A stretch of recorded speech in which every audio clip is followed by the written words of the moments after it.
गुरुर्विष्णुः गुरुर्देवो महेश्वरः गुरुः साक्षात् परं ब्रह्म तस्मै श्रीगुरवे नमः।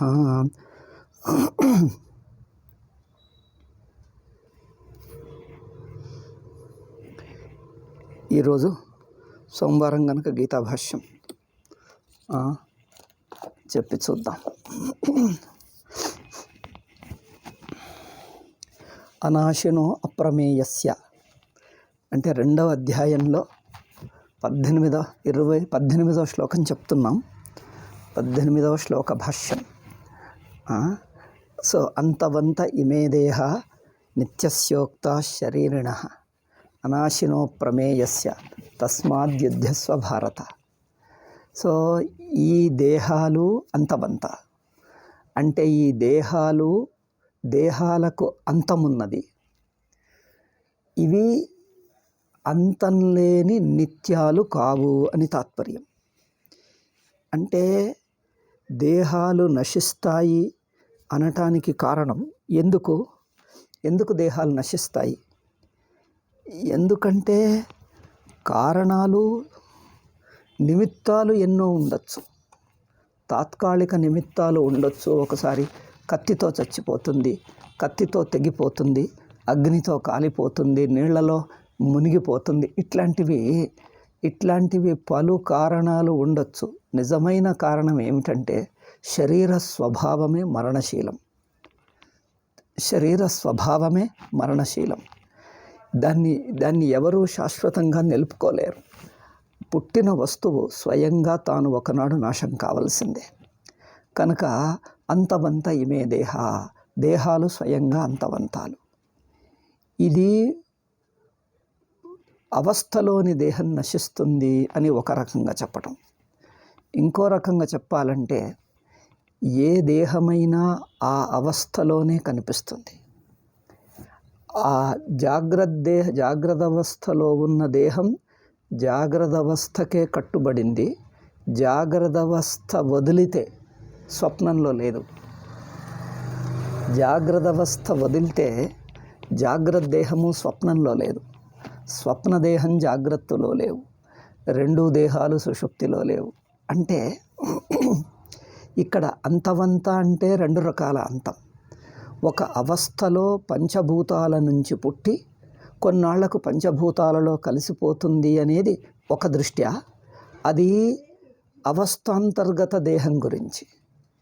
ఇప్పుడేమంటున్నామంటే దేహము ఆత్మకెట్లా ఉంది, అది అంతవంత అంటే ఆత్మదృష్టికి దేహం లేదు అనేది చెప్పటం. దేహమును దేహంగా తీసుకొని అంతవంత అని ఒక దృష్టి. ఇక దేహము ఆత్మదృష్టికి. ఈ 2 దృష్టుల్లో చూడండి. ఒకటి దేహం అంటే అవస్థ అని తీసుకొని అవస్థనే ఆత్మకు లేదు గనక ఇంకా దేహం లేదు. అది ఇంకా లోతైన దృష్టి. ఇక లౌకిక దృష్ట్యా దేహం పోతుంది, నశిస్తుంది అంటే ఒక దేహం పోతే ఇంకో దేహం వస్తుంది. అక్కడ ఒక దేహం అవస్థాంతర్గతంగా ఒక జాగ్రత్త అవస్థలో లేక స్వప్నావస్థలో ఒక దేహం తొలగితే ఇంకొక దేహం వస్తుంది. అయితే దేహం తొలుగుతుంది అని చెప్తున్నాం. కానీ అక్కడ దేహం తొలుగుతుంది అనేది ఇక్కడ ఈ శ్లోకంలో చెప్పింది ఏ స్థాయిలో? 2 రకాల దేహం తొలగటాన్ని చూస్తున్నాం. ఒకటి అవస్థలో ఉంటున్న జీవుడికి దేహము పంచభూతాలతో నిర్మితమైన దేహం కలిగింది అంటే తల్లి గర్భంలో దేహం ఏర్పడుతుంది. ఆ దేహంతోనే పుడతాడు. ఆ దేహం తనకున్నది అని దేహంతో వ్యవహరిస్తుంటాడు. కొన్నాళ్ళకు ఆ దేహం పోతుంది కనుక వదిలేస్తాడు. ఇది ఒక దృష్టి. 2వ దృష్టి ఏమిటంటే అవస్థనే ఆత్మకు లేదు గనుక దేహం లేదు. ఇది 2వ దృష్టి. అయితే ఇక్కడ ఈ శ్లోకంలో చెప్పిన దృష్టి ఏది? అంతవంత ఇమే దేహాః, ఈ దేహాలు అంతం కలిగినవి అంటే నశించునవి, తొలగునవి అని చెప్పితే ఏ అర్థంలో? అవస్థలో ఉన్నప్పుడు దేహం దొరికింది పోతుంది అని, నశిస్తుంది అని ఆ స్థాయిలో అన్నాడా? అవస్థనే లేదు అని అన్నాడా? ఇది 2వ స్థాయి. అవస్థనే లేదు అనేదే బాగుంది ఇక్కడ.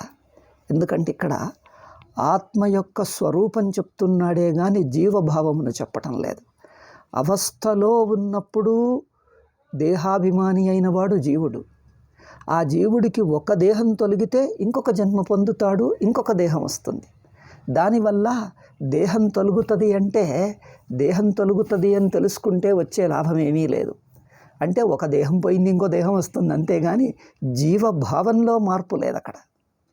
కర్మ వల్ల వచ్చిన ఒక దేహం తొలగి ఇంకొక దేహం వస్తుంది, కానీ తాను జీవుడిగా ఉండటం ఒకటి లేకపోతే ఇంకో దేహం, అది లేకపోతే ఇంకోటి, ఏదో ఒక దేహం ఉండనే ఉంటుంది కదా. కనుక దేహం తొలుగుతుంది అంటే ఒకటి పోయి ఇంకొకటి వస్తుంది అని అర్థం. అంత మాత్రం చేత ఆత్మ గురించి తెలిసినట్టు కాదు. ఆ జ్ఞానం చేత కలిగే ప్రయోజనం ఏం లేదు. ఈ శ్లోకంలో చెప్పేది అనాశినో అప్రమేయస్య నాశరహితం అప్రమేయం నిత్యం. నిత్యమైన ఆత్మ, నిత్యమైన ఆత్మ, అప్రమేయమైన ఆత్మ, దేహరహితం అని 3 అంశాలు చెప్పాడు. ఆత్మ నిత్యమైంది, అప్రమేయము మరియు దేహరహితం. నిత్యము అప్రమేయమైన ఆత్మకు దేహం తొలగటం ఎట్లా? ఇక్కడ దేహం అంతం కలదు అంటే దేహం తొలుగుతుంది అంటే ఏ ఆత్మకు? అప్రమేయమైన ఆత్మకు, నిత్యమైన ఆత్మకు. నిత్యం అంటే కూటస్థ నిత్యం. కూటస్థ నిత్యమైన ఆత్మకు, అప్రమేయమైన ఆత్మకు దేహం తొలగటం అంటే ఏ రకంగా అనేది చూస్తే అది అవస్థ తొలగటమే అని తీసుకుంటే బాగుంటుంది. ఎందుకంటే ఆత్మస్వరూపం ఇక్కడ అప్రమేయంగా బోధిస్తున్నాడు. అప్రమేయ ఆత్మను చెప్పినప్పుడు అది సాక్షి ఆత్మనే చెప్తున్నాడు, కానీ ప్రమాత్రాత్మను చెప్పటం లేదు. కనుక ప్రమాత్రాత్మకు దేహ తొలుగుతుందా, సాక్షి ఆత్మకు దేహరహితమా? దేహరహిత ఆత్మను దేహం తొలగగా దేహరహితమైన ఆత్మను ఏ ఆత్మని చెప్తున్నాడు? ప్రమాతృరూప జీవాత్మని చెప్తున్నాడా, సాక్షిభూతమైన చైతన్యాత్మను చెప్తున్నాడా అని చూస్తే సాక్షిభూతమైన ఆత్మకే కుదురుతుంది. ఎందుకంటే నిత్యం అప్రమేయం అని ఆ ఆత్మ గురించి అదే శ్లోకం వర్ణిస్తుంది. నిత్యం అప్రమేయమైన ఆత్మ అంటే సాక్షి ఆత్మనే కానీ జీవాత్మ కాదు. అంటే పరమాత్మనే కానీ జీవాత్మ కాదు. అటువంటి ఆత్మకు దేహం తొలుగుతుంది. అంతవంత ఇమే దేహ అంటే అందుకని భాష్యకారులు ఏమన్నారు? అంతవంత ఇమే దేహ అంటే మృగతృష్ణికోదకాదౌ సద్బుద్ధిరనువృత్త ప్రమాణ నిరూపణాంతే విచ్ఛిద్యతే స తస్య అంతః. మృగతృష్ణిక వలె, ఎండమావుల వలె, ఎండమావుల్లో నీళ్లున్నట్లు కనిపించి తొలగిపోతుంది. పరీక్షిస్తే నీళ్లు లేవు. పరీక్షిస్తే నీళ్లు లేవని ఎట్లా తెలుస్తుందో అట్లాగే దేహముందు అనిపించింది, నిజానికి పరీక్షిస్తే దేహమే లేదు. అంటే దేహము తనకు ఉందని తప్పుగా అనుకోవటం వల్ల, అధ్యాస వల్ల, భ్రాంతి వల్ల దేహం ఉందంటున్నాడు. వివేకం చేస్తే దేహం లేదు. ఆ స్థాయిని మాట్లాడుతున్నాడు. ఇక్కడ తాత్కాలికంగా ఒక దేహం పోయి ఇంకో దేహం అంటే అది జీవభావం అవుతుంది. అది చెప్పటంలే. ఇక్కడ భాష్యకారులు చెప్పింది మృగతృష్ణిక ఉదాహరణ చెప్పాడు. మృగతృష్ణిక అంటే ఎండమావుల ఉదాహరణ చేత, ఎండమావుల ఉదాహరణ అవస్థకే వర్తిస్తుంది. అవస్థ ఉన్నట్టు అనిపిస్తుంది. అవస్థనే ఎండమావులు. జాగ్రత్త అవస్థ ఎండమావులే, స్వప్నము ఎండమావులే కదా. అయితే ఎందుకంటే అక్కడ నీళ్లున్నట్లు అనిపిస్తుంది, కానీ పరిశీలిస్తే నీళ్లు లేవు. నీళ్ళన్న ఆభాసనే. అట్లాగే ఇక్కడ కూడా దేహము అంటే మొత్తం అవస్థ. మొత్తము అవస్థ నేను దేహం అనుకోవటం వల్ల నేను ఒక అవస్థలో ఉన్నట్లు అనుకుంటాను. ఈ అవస్థ అనాది. దేహం అనాది, అవస్థ అనాది. ఎందుకంటే దేశకాలాలతో పాటు మొత్తం అవస్థ నాకున్నది. నేనొక వ్యక్తిని అని తెలుసుకున్నప్పుడు ఒక అవస్థలో ఉన్నట్టుగా భావిస్తాడు. తానొక వ్యక్తి, జీవభావము, అవస్థలో ఉండటం రెండొకటే. తనను జీవుడిగా చూడటం అంటే ఒక వ్యక్తిగా చూడటం, అవస్థలో ఉండటం రెండు వేరు కాదు, రెండొకటే. అవునా? ఎందుకంటే వ్యక్తే అవస్థలో ఉంటాడు. అవస్థ అనేది వ్యక్తికి ఉన్నది. వ్యక్తిత్వం లేకపోతే అవస్థ లేదు. వ్యక్తిత్వం వదిలిన సుషుప్తికి, సుషుప్తిలో వ్యక్తిత్వం లేదు కనుక అవస్థ లేదు. అట్లా ఇక్కడ వ్యక్తిత్వంతో అవస్థ. ఎంత శబ్దం, భయంకర చప్పుడు.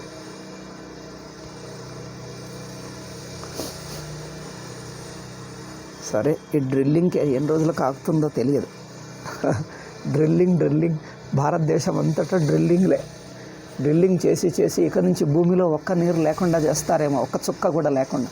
మొత్తం నీళ్ళని రిలీజ్ చేసుకుంటే ఒట్టి మన్ను అయిపోతుంది భూమి, అట్లా ఉన్నది. సరే, అయితే అవస్థ అంతవంత ఇమే దేహ అంటే అవస్థలే అంతవంతాలు. అవస్థలు అంతవంతం అంటే ఏంటిది? అవస్థ నాకుంది అనిపించటమే ఒక అధ్యాస. తన నిజస్వరూపంలో అవస్థ లేకుండా ఉన్నాడు. అవస్థ తనకు వచ్చిపోయింది అని కాదు, వచ్చింది అనిపించటం ప్రమాతృ దృష్టికే. అసలు అవస్థ వచ్చింది అని ఎవరూ చెప్పలేరు. కనుక దేహం వచ్చింది అని కూడా ఎవరూ చెప్పలేరు. దేహం రావటం కానీ అవస్థ రావటం కానీ రెండూ ఎవరి అనుభవంలో లేవు. దేహం రావటం, ఎందుకంటే దేహం రాకముందు తాను వ్యక్తిగానే లేడు. ఎవరికి వస్తుంది? వ్యక్తికే దేహం.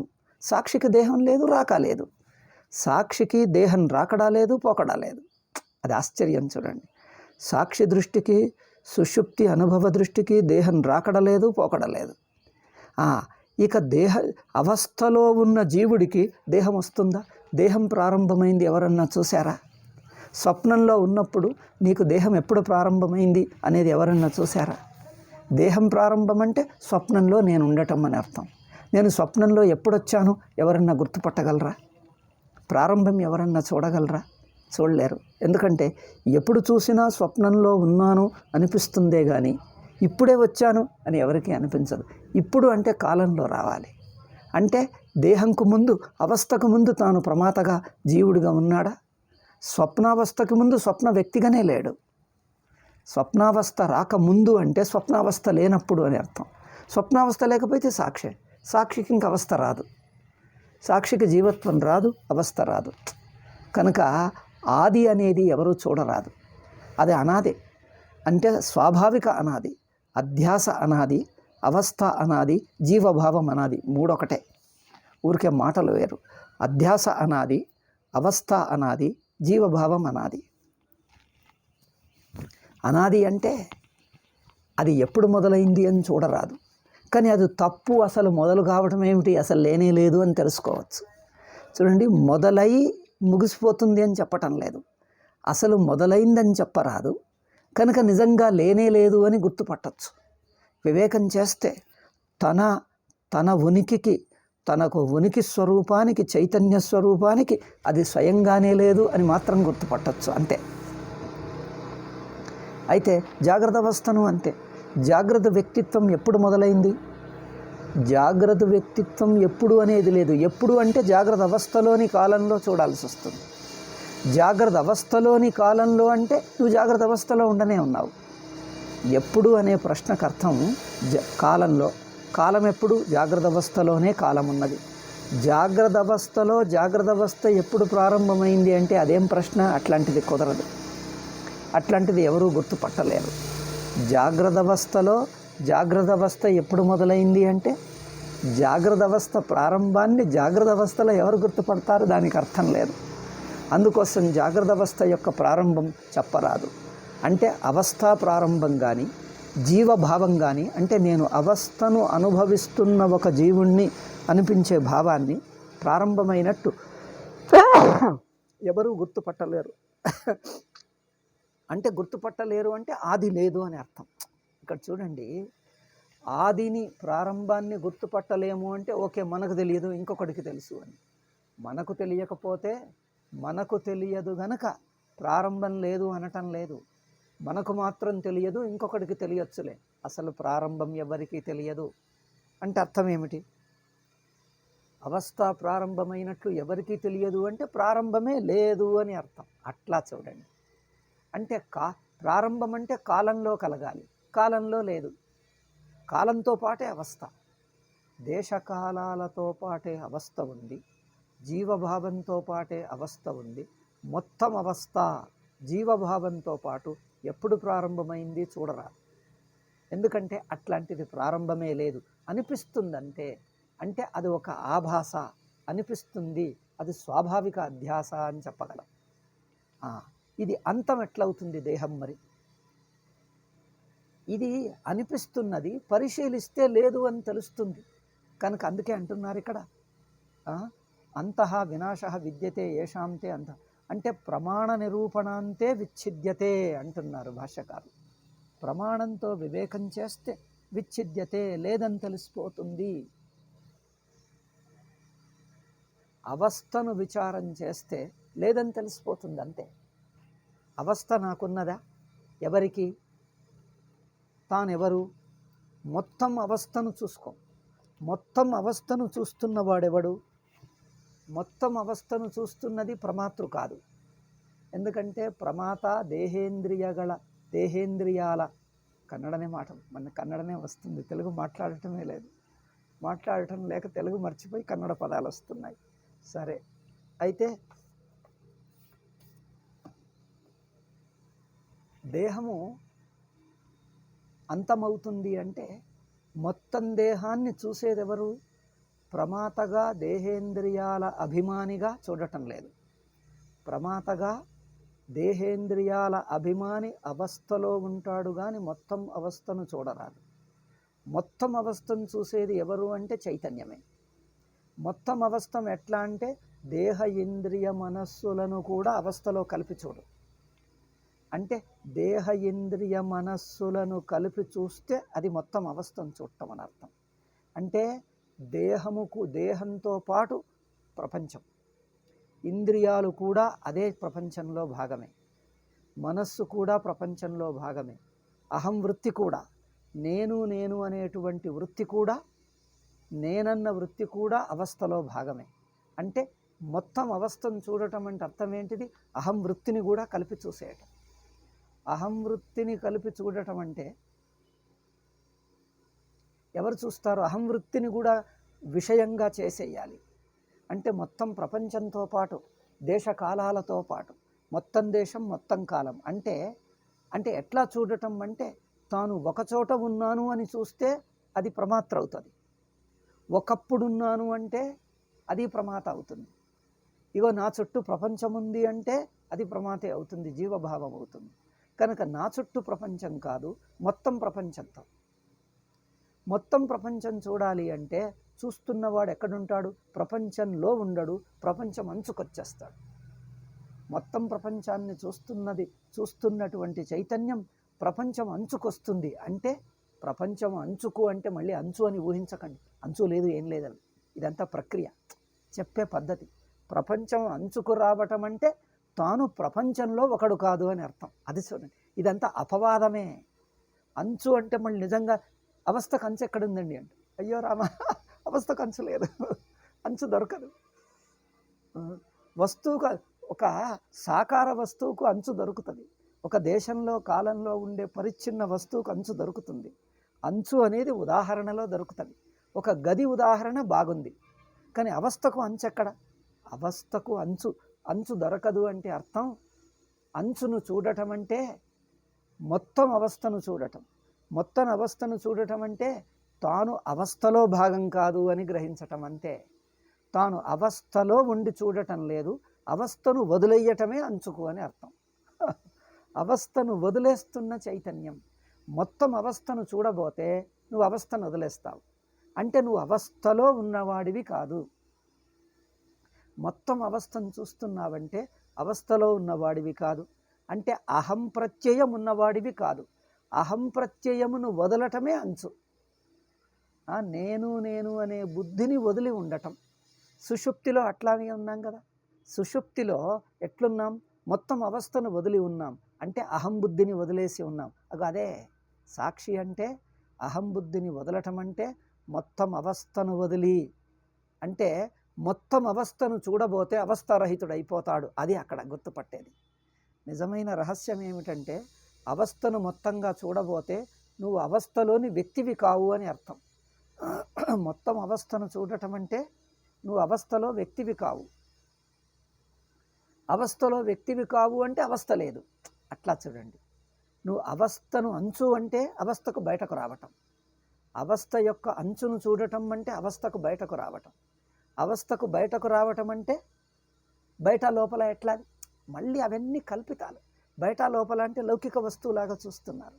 లౌకిక వస్తువులా చూడకండి, అనుభవానుసారంగా వేదాంత విచారం ఇది. మొత్తం అవస్థను చూడటం అంటే అవస్థ అంచు చూడటం, అవస్థ అంచు చూడటం అంటే అవస్థకు బయటకు రావటం, బయటకు రావటం అంటే నువ్వు అవస్థలోని ఒక వ్యక్తివి కాదు అని అర్థం అంతే. చివరకు తాత్పర్యం ఏమని తేలింది? చివరికి తాత్పర్యం ఏమని తేలింది?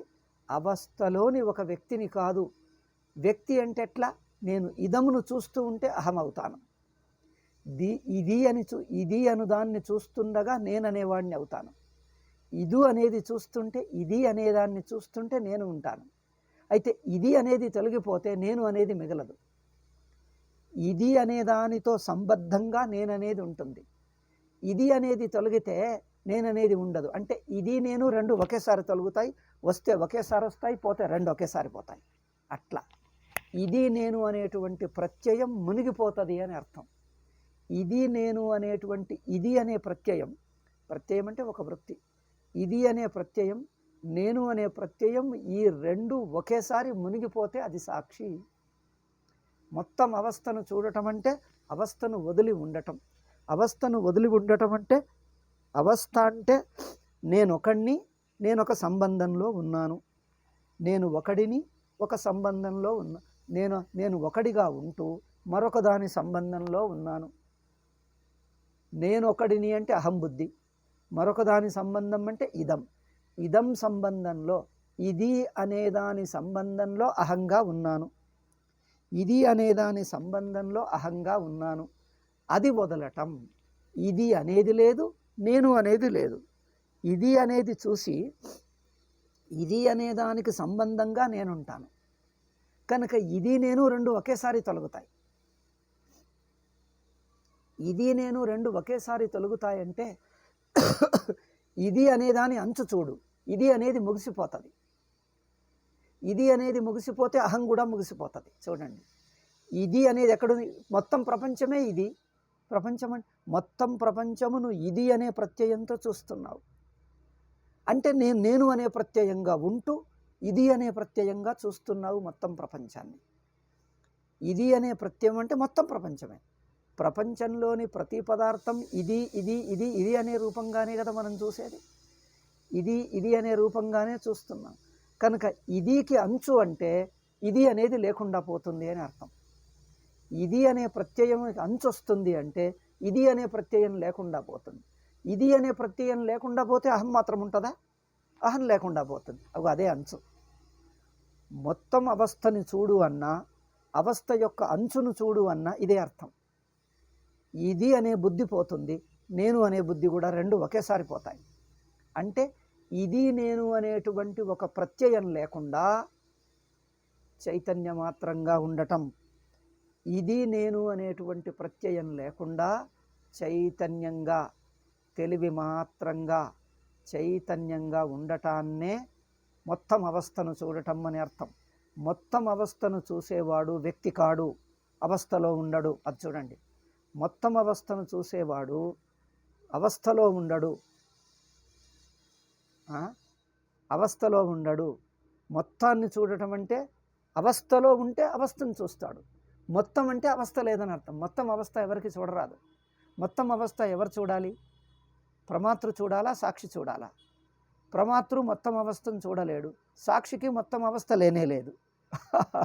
అది రహస్యం అక్కడ. మొత్తం అవస్థను చూడటం అంటే మొత్తం అవస్థను మింగేయటమే. మొత్తం అవస్థను చూడాలంటే దాని అంచును చూడాలి. అహం ప్రత్యయ ఇదం ప్రత్యయం యొక్క అంచును చూడాలి. చూస్తే రెండింటిని మింగేయటమే.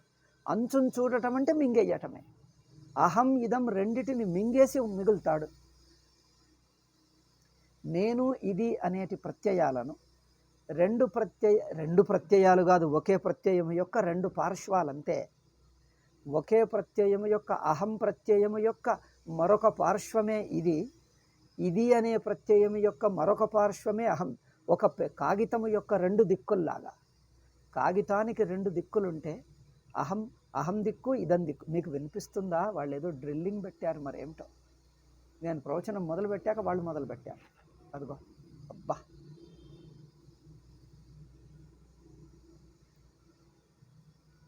మీకు వినిపిస్తే సరే, అదైతే చెవుల్లోనే పెడుతున్నాడు. సరే, అయితే అహం ప్రత్యయం ఇదం ప్రత్యయం రెండూ కూడా రెండిటి యొక్క అంచు చూడాలి. రెండిటి యొక్క అంచు చూడటం అంటే రెండిటిని మింగేయటమే. అంచు చూస్తూ ఎదురుగా ఉండదు. చూడండి, అహం ఇదం అనేటువంటి రెండిటిని మొత్తమును ఎదురుగా పెట్టుకొని చూడరాదు. ఎదురుగా పెడితే ప్రమాద అవుతాడు, సాక్షి ఉండడు. సాక్షి దృష్టికి ప్రపంచము విడిగా కనిపించదు, తానే అయిపోతుంది. తానే అయిపోతుంది అంటే తనలోనే మునిగిపోతుంది అని అర్థం. తనలోనే మునిగిపోతుంది. అహం ఇదం అనేటువంటిది మొత్తంగా చూడటం అంటే మొత్తం అవస్థ. మొత్తం అవస్థను చూడటం అంటే తాను అవస్థలో ఉండడు. తాను ప్రమాతృత్వ రహితమైతే అవస్థ ఎవరికి కనిపిస్తుందండి? అవస్థ అంటే ఏంటిది? నామరూపాలు. నామరూపాలు అహం బుద్ధికి కనిపిస్తుంది, వృత్తికి కనిపిస్తుంది. వృత్తి వదిలి సాక్షిగా ఉంటే ప్రపంచం ఎవరికి కనిపించాలి? అసలు ఉంటే కదా ప్రపంచం. అట్లా ఇది వివేకం. వివేకం అనేది వేదాంతము గురుముఖత చేస్తే ఇది వివేకం అంతే. పుస్తకం చదివితే ఈ అంచులు, అవస్థ దాటటాలు ఇవన్నీ గుర్తుపట్టరాదు, తెలియదు. పుస్తకం చదివితే అర్థమే కాదు, అది గురుముఖత రావాల్సింది. అంటే నాకు గురువుగారు చెప్తేనే, ఎవరికైనా నాకేం రాదు, వారు చెప్తేనే వచ్చింది, లేకపోతే రాదు. అయితే మొత్తం అవస్థను చూడటం అంటే సాక్షి. సాక్షికి ఇంక అవస్థ విడిగా ఉండదు, తనలోనే మునిగిపోతుంది. తనలో అంతర్గతం అయిపోతుంది, తాను అఖండమైపోతాడు, అనంతమైపోతాడు. అది అందుకని మొత్తం చైతన్యంగా, చైతన్య మాత్రంగా తెలిస్తే చైతన్యానికి వృత్తి ఉండదు. వృత్తి అయితే ప్రమాత అవుతాడు. చూడండి, వృత్తి అయితే జ్ఞాతృజ్ఞేయ సంబంధంలో ఉంటాడు. వృత్తిగా తెలుసుకుంటే అవస్థను, వృత్తిగా తెలుసుకుంటే జ్ఞాతృజ్ఞేయంగా తెలుసుకుంటాడు. వృత్తి రహితంగా మొత్తం అవస్థ అంటే ఏంటిది? వృత్తి రహితం అని అర్థం. మొత్తం అవస్థ అంటే వృత్తి, మొత్తం అవస్థకు వృత్తి ఉండదు. మొత్తం అవస్థ అంటే వృత్తి రహితం. మొత్తం వృత్తిని చూసేయాలి అంటే వృత్తి రహితం అంచుకొచ్చేస్తాడు. అంచుకంటే మొత్తం అన్నట్టు. అంచుకొచ్చేయటం అంటే వృత్తిని వదిలేయటం అని అర్థం, వృత్తిని దాటేయటం. వృత్తి అంచుకు రావటం అంటే వృత్తిని వదిలేయటం, దాటేయటం అని అర్థం. మొత్తం అవస్థా వృత్తిని వదిలేస్తే సాక్షి అవుతాడు, అది ప్రమాత కాడు. మొత్తం అవస్థను చూడబోతే అవస్థ అంచుకొస్తాడు, అంటే అవస్థను వదిలేస్తాడు, అంటే అవస్థను దాటుతాడు. మొత్తం అవస్థను దాటటం అంటే వృత్తి పోతుంది, వృత్తి పోతే సాక్షి అవుతాడు. సాక్షికి వృత్తి లేదు అంటే ప్రమాతగా ఉండడు, జ్ఞాతగా ఉండడు. జ్ఞేయ ప్రత్యయం లేదక్కడ. జ్ఞాతృజ్ఞేయం, అహం ఇదం అనే సంబంధపు ప్రత్యయం ఉండదు. జ్ఞాతృజ్ఞేయం అనేది సంబంధ ప్రత్యయం, సాపేక్ష ప్రత్యయం. ప్రత్యయం ఎప్పుడూ సాపేక్షమే. చూడు, నిరపేక్షం ప్రత్యయం ఉండదు. ప్రత్యయాలన్నీ సాపేక్షాలే, వృత్తులన్నీ సాపేక్షాలే. అంటే సంబంధపు వృత్తులే వృత్తులు. సంబంధం వదిలితే వృత్తి పోతుంది, వృత్తి వదిలితే సంబంధం పోతుంది. సంబంధం వృత్తి రెండు ఒకటే. సంబంధ వృత్తి రహితంగా మొత్తం అవస్థను చూడటం అంటే సంబంధపు ప్రత్యయాన్ని వదలటం, వృత్తి రూప సంబంధాన్ని వదలటం. మొత్తంగా చూస్తే సాక్షి అయ్యాడు. కనుక సాక్షి అంటే చైతన్య మాత్రం. చైతన్యంలో వృత్తి సంబంధం, వృత్తి ఉండదు, సంబంధం ఉండదు. వృత్తి అంటే దేశకాల వృత్తే వృత్తి, వృత్తి అంటే సంబంధ వృత్తే వృత్తి. సంబంధం లేని వృత్తి ఉండదు. వృత్తి అంటే సంబంధమే. దేశ సంబంధం, కాల సంబంధం, జ్ఞాతృజ్ఞేయ సంబంధం, ఇవే మూడే సంబంధాలన్నీ. దేశ అంటే ఇక్కడ, అక్కడ కాదు, ఇప్పుడు, ఇంకొకప్పుడు కాదు, ఇప్పుడు కానీ తర్వాత కాదు, ఇంతకు ముందు కాదు. ఇప్పుడు అనటం అది కాల సంబంధం. ఇప్పుడు అంటే ఇంతకు ముందు కాదు, తర్వాత కాదు. ఇక్కడ అంటే ఇక్కడ కానీ మరొక చోట కాదు.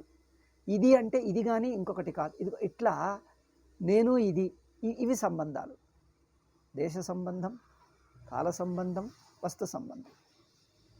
ఈ సంబంధమే వృత్తి. అహం ఇదం అనేది సంబంధంలో రెండు కలిపే వృత్తి. ఇదంతా సాపేక్ష వృత్తి, రెండు కలిపి ఒకే వృత్తి. సాపేక్ష వృత్తి, రిలేటివ్ వృత్తి. అహం ఇదం అనేది చూడండి, ఆ చప్పుడు ఆగితే మాట్లాడొస్తుంది. అహం ఇదం అనేదే సంబంధ వృత్తి.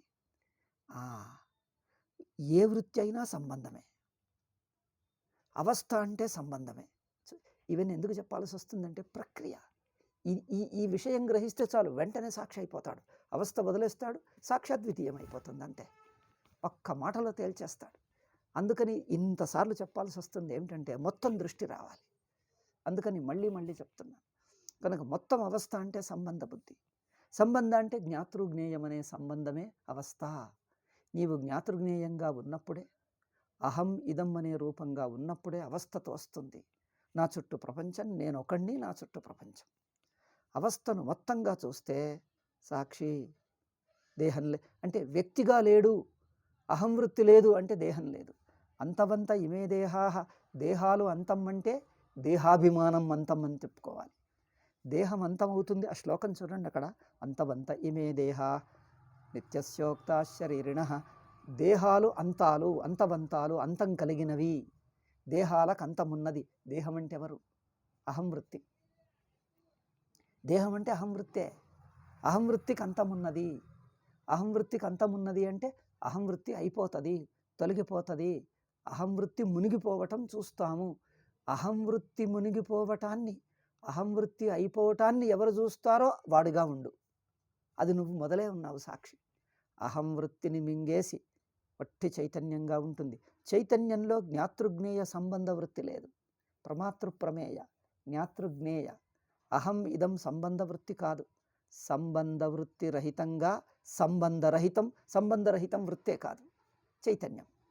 సంబంధరహితం చైతన్యం. అట్లా జ్ఞాతృజ్ఞేయ సంబంధరహిత సాక్షిగా ఉన్నాడు. అది అంతవంత ఇమే దేహ. నీకు దేహాలు అంతమని తెలుసుకుంటే అది ఆత్మ. ఆత్మకే తెలుస్తాయి దేహాలు అంతమవుతాయి అని.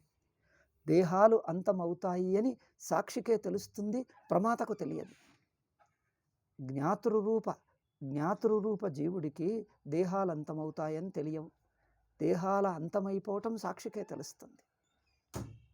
దేహాలు అంతమవుతాయంటే దాటిపోతాడని అర్థం, అయిపోతావని అర్థం. తనలోనే మునిగిపోతాయి, ఇంకా తనకు లేవు అని. అంటే దేహాలు అంతమైపోవటం అంటే తాను ఎప్పుడూ దేహరహితుడు అని అర్థం. అంటే దేహరహితుడు అంటే అహంవృత్తి రహితుడు అని అర్థం. దేహమే అహంవృత్తి. దేహమును పట్టుకునే అహంవృత్తి ఉంటుంది. దేహం లేకపోతే అహంవృత్తి ఎక్కడా? దేహం లేకపోతే అహంవృత్తి ఎక్కడా? దేహం అంటే అవస్థ, అవస్థ అంటే దేహం, దేహం అంటే అహంవృత్తి, దేహం లేదంటే అహంవృత్తి లేదు. అట్లా కనుక అహంవృత్తి రహితంగా ఉండటమే సాక్షి. అహంవృత్తి ఎక్కడ పోతుంది? మునిగిపోతుంది. సుషుప్తి చూడండి, అహంవృత్తి ఉన్నదా? అంటే నేను ఇట్లా ఇంతటిది అనేటువంటి వృత్తే లేదు. నేనొక వ్యక్తిని అనే థాటే రావాలి. తానొక వ్యక్తి అనిపించటమే అహంవృత్తి. సుషుప్తి చూడండి, ఏమీ లేదు. మాట్లాడేవాళ్ళు లేడు, చెప్పేవాళ్ళు లేడు, ఒక వృత్తి లేదు, ఒక వ్యక్తిగా లేనక్కడ నేను. ఉనికి మాత్రంగా ఏముందంటే సర్వం ఉనికి, అఖండ అనంత ఉనికిగా ఉన్నాను. అంతా తానే ఉన్నది. అంతే ఉనికి అంతే అనగలను, కానీ అంతకు మించి ఇంకేం చెప్పలేను.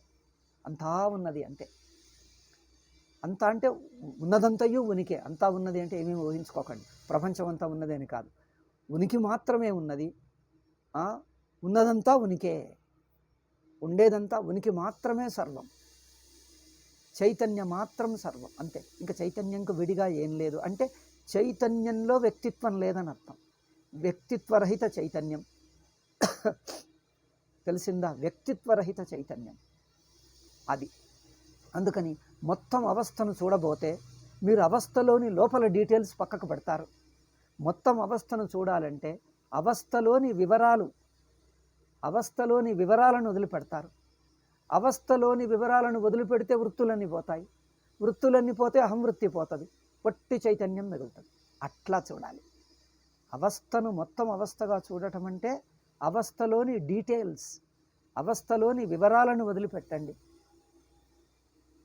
వివరాలు అంటే అది, ఇది, దేశకాల, ఇక్కడ, ఇప్పుడు, ఇది, ఈ రీతిగా, అవన్నీ డీటెయిల్స్, అవన్నీ వివరాలు. మొత్తం వివరాలను వదిలేస్తే అవస్థనే పోతుంది. అవస్థ అంటే వివరాలే, వివరాలే అవస్థ. వివరాలు వదిలేస్తే అవస్థ లేదు. ఇట్లా అవస్థ వదులుతుంది అంటే వివరాలు వదులుతాయి, వివరాలు వదులుతుందంటే అవస్థ లేదు. అవస్థ లేదంటే ఏమవుతుంది? తాను ఒక ప్రమాతృ కాడు, తాను జ్ఞాత కాడు. జ్ఞాతృత్వరహిత స్వయం సిద్ధ చైతన్యం, స్వప్రకాశం స్వయం సిద్ధం. తానే తానున్నది, తానే స్వయంగా వెలుగుతున్నది. అంతే స్వతసిద్ధ చైతన్యం ఇంకా దాని గురించి ప్రశ్న లేదు. ఎందుకంటే అది ఎప్పుడు, ఎక్కడ, ఏమిటి, అక్కడ ఏం లేదని, దానికి సంబంధాలు లేవు. సాక్షికి సంబంధం లేదు అంటే అర్థం, సాక్షి అసంగం అంటే అర్థం ఏమిటి? దానికి ఒక దేశం, కాలం, రూపం, సంబంధం చెప్పరాదు. ప్రమాతకు, జ్ఞాతకు సంబంధం, అప్పుడు, ఇప్పుడు, అక్కడ, ఇక్కడ, అది, ఇది, నాది, ఇంకొకటి, అగది, అవన్నీ జ్ఞాతకు సంబంధం. జ్ఞాతకు సంబంధం. సాక్షి అంటే సంబంధరహితం. సంబంధరహితం అంటే తానే తాను అని అర్థం. సంబంధరహితం అంటే ద్వైతం లేదు, తానే తాను, అంతా తాను, అంతే, ఉండటమే తాను, సర్వం తానే. సంబంధరహిత తాను అంటే వృత్తిరహిత. సంబంధరహితం అంటే వృత్తిరహితం. వృత్తి అంటే అది, ఇది, అట్లా, ఇట్లా, ఏ వృత్తి తోచదు. వృత్తులన్నీ మునిగిపోతాయి, వృత్తులన్నీ తనలో మునిగిపోతాయి, చైతన్య మాత్రంగా ఉంటుంది. ఇది గుర్తుపడితే అంతవంత ఇమే దేహ. ఇది చెప్పామా ఏమో నాకు తెలియదు, కొన్ని మర్చిపోతాను, చెప్పానో లేదో తెలియదు, ఇప్పుడు రిపిటేషన్ అవుతాయి. పోన్లేండి, విచారమే కదా నడవని. కనుక అంతవంత ఇమే దేహ అంటే దేహాలన్నీ, దేహాలు అంటే అహంవృత్తే, ఇంకేం లేదు. ఒక్క అహంవృత్తికే అనేకాలు అనిపిస్తాయి. అనేక సంఖ్యను సంబంధమే. అహంవృత్తి మునిగిపోతుంది, అహంవృత్తి తనలో కలిసిపోతుంది. అంటే తాను అహంవృత్తి రహితుడుగా ఉంటాడు. అహంవృత్తి రహితుడైన అది, ఇది, అంతా, ఇంత అని చెప్పరానంత ఉనికి. నేను అది, ఇది, అంతా, ఇంత, అట్లా, ఇట్లా అంటే ఏదో ఒక రీతిగా చెప్పుకోగలిగిన రీతి అహంబుద్ధి. చెప్పగలిగింది, ఊహించుకోగలిగింది, నోటితో చెప్పగలిగింది, మనస్సుతో ఊహించుకోగలిగింది అంటే వృత్తి. అయితే ఇక్కడ నోటితో చెప్పరానిది వృత్తిగా దొరకంది, నోటితో చెప్పరానిది వృత్తిగా దొరకనిది స్వయం సిద్ధం స్వప్రకాశం. అట్లా కనుక అది అట్లా, ఇట్లా, అంతా, ఇంత అనరాకుండా స్వయంగా ఉన్నదే అది సాక్షి, అది చైతన్యాత్మ. దానికి అవస్థ లేదు. అవస్థ లేదు అంటే వృత్తి లేదు, వృత్తి లేదు అంటే దేహం లేదు. ఇట్లా అంతవంత ఇమే దేహా నిత్యస్యోక్తా శరీరిణ అనాశినో ప్రమేయస్య తస్మాద్యుధ్యస్వ భారత. 2వ అధ్యాయంలోని 18వ శ్లోకంలో అంతవంత ఇమే దేహా, దేహాలన్నీ అంతమవుతాయి. ఎవరికి? ఆ దేహాల అంతమును చూడగలిగింది ఆత్మ. అంటే ప్రమాతృత్వరహితమే ఆత్మ, జ్ఞాతృజ్ఞేయ సంబంధరహితం ఆత్మ, అది ఆత్మ అంటున్నాడు. జ్ఞాతృజ్ఞేయ సంబంధరహితం అంతవంత ఇమే దేహ నిత్యస్యోక్తా శరీరిణ. ఇంకా ఆత్మ నిత్యంగా ఉంటుంది. నిత్యం అంటే ఏంటిది? అంతవంత దేహాలు వస్తుపోతూ ఉంటే తాను మాత్రం నిత్యంగా ఉంటుంది. అంటే దేహాలలాగా అవస్థలాగా వచ్చిపోయేది కాదు, అవస్థలాగా రాదు, అవస్థలాగా పోదు. అహంవృత్తి వస్తుంది, పోతుంది. అహంవృత్తి జాగ్రత్తలో అనిపిస్తుంది, సుషుప్తిలో లేనిదవుతుంది. అట్లా నిత్యం అంటే ఏంటిది? నిత్యం అంటే తన యొక్క రాకపోకలు చూడరాదు, తనకు లేవని అర్థం. రాకపోకలున్నది ఇంకొకటి, వృత్తికి రాకపోకలు తనకు లేదు. అంటే వృత్తి అయిపోతుందని చూడొచ్చు, కానీ తనకు అయిపోవటం లేదో అది నిత్యం. తనకు రాకపోక లేదు. వృత్తికి అహంబుద్ధి వస్తుంది, పోతుంది, సంబంధం వస్తుంది, పోతుంది, అహంవృత్తి వస్తుంది, పోతుంది. చైతన్యానికి అసలు రాకపోక అనేదే వృత్తి. రాకపోక అనేదే వృత్తి. ఆ వృత్తులను తెలుసుకుంటున్నది, రాకపోకలనే వృత్తులను తెలుసుకుంటూ కూటస్థంగా కూర్చున్నది. కూటస్థం అంటే కదలకుండా, మెదలకుండా, మారకుండా, కదలకుండా, మెదలకుండా, వికారం పొందకుండా ఉంటున్నదాన్ని కూటస్థం అన్నాం. అవునా? అట్లా కూటస్థంగా ఉన్నది. అంటే అది ఎప్పుడూ ఉండటమే దాని స్వభావం. ఉనికి దాని స్వభావం, చైతన్యం దాని స్వభావం. అది ఇట్లా అట్లా అనేది దాని గురించి దొరకదు. అది ఇట్లా అట్లా, ఆ విధంగా ఈ విధంగా దాని గురించి ఏది అనరాదు. ఏది అనరాదంటే వృత్తికి దొరకదు. దాని గురించి ఏమీ అనరాదు, వృత్తికి దొరకదు. అది కూటస్థం, నిత్యం. దేహాలేమో వస్తాయి, పోతాయి, ఆత్మనేమో నిత్యం. ఆత్మ నిత్యం అంటే కూటస్థం, అంటే నిర్వికారం. అంటే దేహాలు ఎట్లా వస్తాయి, పోతాయో, అవస్థలు ఎట్లా కనిపిస్తాయి, తొలగుతాయో, అట్లా తాను ఒకసారి కనిపించి ఒకసారి తొలగటం కాదు, ఎప్పుడు చూసినా ఉండటమే. ఉనికే దాని స్వభావం, చైతన్యమే దాని స్వభావం. ఎప్పుడు చూసినా తెలివి తెలివి తెలివి తెలివే ఉంటుంది. ఇంకా తెలివి తగ్గదు, మరుగున పడదు, మళ్ళీ కొత్తగా లేచి రాదు. మరుగున పడదు, కొత్తగా లేచి రాదు. ఏకంటే మరుగున పడటం, లేచి రావటమే వృత్తి. అంటే వృత్తికి రాదు అందు అంటే దాని గురించిన నీకు ఆలోచనలు కలగవు. చైతన్యం గురించి అట్లా ఇట్లానే ఆలోచనలు కలగవు.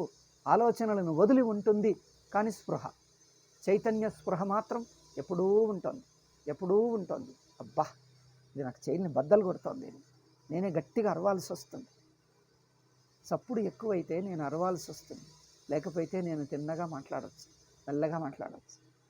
సరే, ఈరోజు కాపేద్దాం. ఇది వారంకి ఒక్కరోజు తెలుగు గీతాభాష్యం, ఆ ఒక్కరోజే మొదలుపెట్టాడు. ఇక మళ్ళీ వచ్చే సోమవారం దాకా లేదు. ఈ మధ్య గీతాభాష్యం చెప్పనే లేదు, చాలా రోజులు అయిపోయింది. చాలా అంటే 3 నెలలు 6 నెలలు అయిపోయింది. సరే, అయితే అంతవంత ఇమే దేహ నిత్యస్యోక్త శరీరిణ. దేహాలు అంతవంతం అంటే అవస్థలు అంతవంతం, నిత్యం అంటే కూటస్థం. ఇంతే చెప్పాను. ఇందులో అప్రమేయం కూడా ఒకటి ఉన్నది. దీని గురించి ఈ చప్పుల్లో అంత రణగుణ ధ్వనిలో ఏం చెప్పరాదు. అందుకని మళ్ళోసారి రేపు కొంచెం ముందు తర్వాత పాఠంలో మళ్ళోసారి దీన్ని కొంచెం చెప్పి, అది అప్రమేయం అనేది చాలా మంచి మాట. అది కూడా ఎట్లా అప్రమేయం భాష్యకారులు కొంచెం వివరించారు. ఆ అప్రమేయస్య ఎట్లా ఉందో అంటే ఏ ప్రమాణానికి విషయం కాదు, ఏ ప్రమాణానికి ప్రత్యక్షాది ప్రమాణాలకు కానీ ఏ ప్రమాణ వృత్తికి విషయం కాదు అని చెప్తాడు. అది మనం విచారించి చూద్దాం. సరే, ఆ తర్వాత పాఠంలో చెప్పుదాం. ఈ రోజుకి ఇంతే చాలు. 40 నిమిషాలు అయింది, గంట అనుకున్నాం కానీ కాలే. సరే, ఓం శాంతి శాంతి శాంతి. హరి ఓం శ్రీ గురుభ్యో నమః. హరి ఓం తత్సత్.